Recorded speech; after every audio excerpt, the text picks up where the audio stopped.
Well, I'm very pleased to be here with you this evening and to follow my parliamentary colleague Jerome Laxale in his role as chair of the Australian-Armenian Interparliamentary Union Friendship Group, and I have the honour of being the deputy chair of that group. And I would simply note and acknowledge that we have representation here from across the political spectrum in recognition of the importance and significance of the terrible events that we are acknowledging and marking tonight, and in recognition of the support which extends across the political spectrum for the Armenian Australian community and the wonderful contribution you make to our diverse, modern, multicultural nation.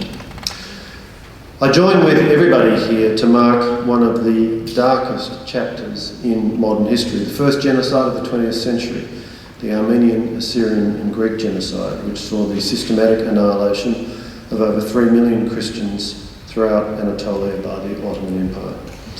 Since I was elected as the federal member for Bradfield in late 2009, I have, on a number of occasions, joined with the Australian Armenian community in calling for Australian recognition of this genocide, standing with the Armenian National Committee of Australia in our Parliament, and together with the calls from our local community, including in my election of Bradfield.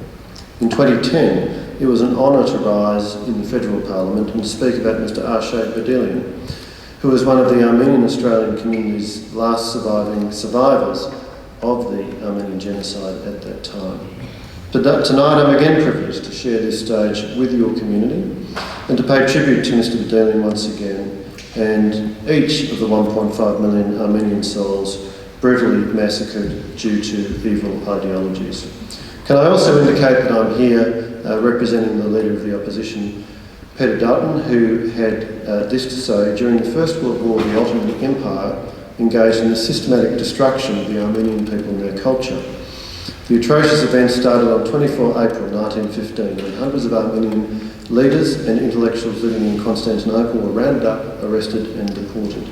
In a series of brutal and barbarous acts, around 1.5 million Armenians, men, women and children, were murdered. On this poignant occasion, we reflect on the lives lost, the suffering endured and the legacy of this terrible event. May our memory of these despicable events reinforce our resolve to ensure that past horrors are never repeated. Since the 1850s, Armenians have migrated to and settled in Australia. Many did so, escaping persecution and tragic events like those we commemorate tonight. Today, the Australian Armenian community is some 50,000 strong. On behalf of the Coalition, and Mr Dutton concludes, I want to thank Australia's Armenian community for your contributions to our nation in many fields of endeavour. Our thoughts are with you on this anniversary. And let me, in closing, add some further comments of my own. It is an honour to represent the people of Bradfield, in particular the large Armenian Australian community within the electorate of Bradfield. And I do want to acknowledge the contribution that my constituents in Bradfield of Armenian background bring to this country, their compassion, generosity, intelligence and strength, which in turn speaks to the resilience and survival of the Armenian people. Can I say to the descendants of genocide survivors who are gathered here tonight, and to Armenians worldwide, I share your pain and sorrow, and I vow to never forget the Armenian genocide, because to do so would mean humanity is doomed to repeat the crimes of the past.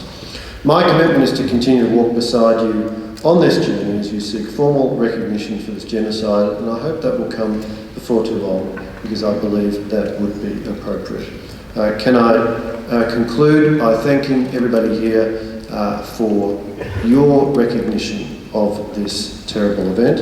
I'm very pleased to have had the opportunity to join you, and I want to conclude by apologising that I have to leave immediately after my remarks because I have to go over to the ABC to be on Q&A. But thank you very much for the opportunity to join us here.